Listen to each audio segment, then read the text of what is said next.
brolis Juniukas ir sesuo Elenytė. Tėvai numirė ir jodu išėjo iš namų laimės ieškoti. Buvo vasara, saulė kaitino. Juniukas ištroško norėtų gerti, bet upelio nebuvo arti. Eidamas keliu, jis pamatė smilį įmintą arklio pėdą, pilną vandą ir sako seseriai. Elenytė, taip norėjai gerti. Aš išgersiu vandeniu iš tos pėdos. Negerk, broliu, kumeliuku paversa. Nuėjo toliau.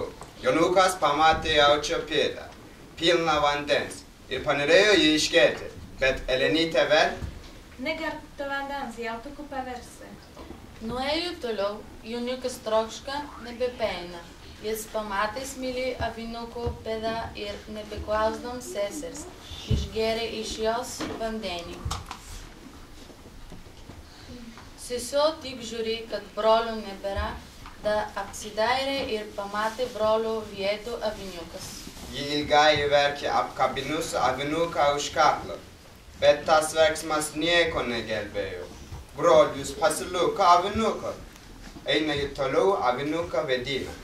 Apie vakarą priėjo karalius rūmus. Tarnai, taigi čia. Turiu jums užduoti. Nukite ant šieno ir praskite man kastingų. Pone, ten guli maža mergytė su avinėliu. Atveskite man tą mergitę. Karalius patyręs, kad ji yra našlaitė, ryžosi ją užauginti. Ir taip ji pasiliko karalius rūmuose. Po kiek laiko karalius užsimanė pjauti avinuką. Karaliu, prašau, nepjauk avinuko, nes tas avinukas mano brolis. Karalius iš pradžių nenorėjo tikėti, bet paskui paklausė jos. Ir paliko jai avinuką. Praėjo keletas metų. Elenytė užaugo. Buvo liekna, graži, gera mergelė. Karaliui ji labai patiko ir jis veda ją.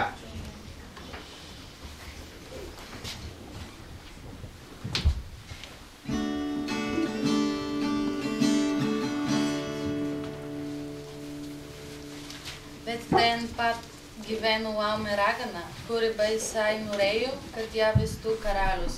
Toji ragana dabar Elenytė labai pavydėjo. Žūtbūt ryžosi jai galą padaryti. Vieną kartą Elena ėjo maudytis. Laumė ragana stūmė ją vandenin, o pati apsitaisė jo rūbais ir nuėjo į karalius rūmus, norėdama užimti Elenos vietą. Elena išstumta vanden, neprigėrė, bet pavirto aukso koja. Laumė nuėjusi į rūmus, apsimetė ligoniu. Ji atsigulė lovon ir tarė karaliui. Kai man įguso tas avinas, liek ji susimildamas papiltė. Ar tu kledi? Nori avinuką pjoti? Tu džiug visada sakydavai, kad tavo brolis Joniukas jį taip tausojai myli. Aš tuomet, kai vėla buvo, aš tyčia taip sakiau. Argi avinas bus mano brolis. Aš tava saku, jeigu to avino mėsos negausiu, numirsiu. Karalius jai sako, kad šiaip jau avieną valgytų, bet laumė vis sakos negyvensianti, jei karalius to avino nepapjausės. Karalius labai gailėjo avinukų ir nepjovė. Tik jam labai keista išrodė, kad jo pati, kuri avinuką taip mylėjo, nori jo mėsos pavalgyti. Avinukas suprato, kad laumė nori jį pjauti. Nuėjo ant krašto ežero, kuriame buvo jo pragėrusi sesuo, ir taip ėmė dainuoti. Elena sese, Elenytė, Elenytė, žada ponulis man apjauti, jau visi tenai peilų skalanda, gyvaro besolis, gėldas mazgoja, laumė ragana,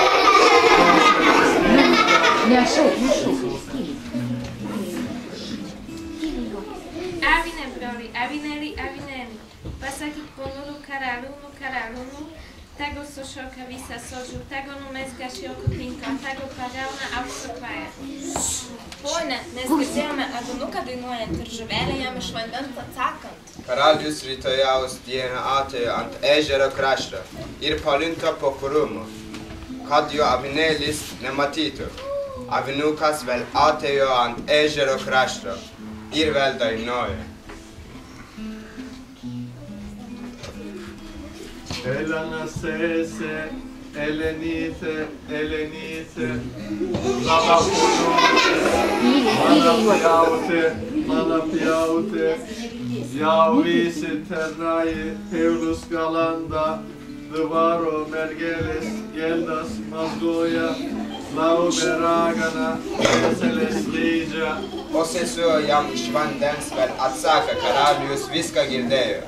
Panajęs namo, sušaukė visą sodžių ir liepė dirbti širklo tinklą, numegzdinas tinklą. Tuoj liepė pagauti kuoją ištraukti iš vandens ir avinukas atvirto žmonėms. Karalius pažino savo tikrąją pačią, tuoj suprato, kad laumė ragana ją buvo prigirdžius, norėdama užimti jos vietą ir liepė ją užmušti, o pats su Elena ir Jonu pasiliko gyventi rūmuose ir gyveno ilgai ir laimingai.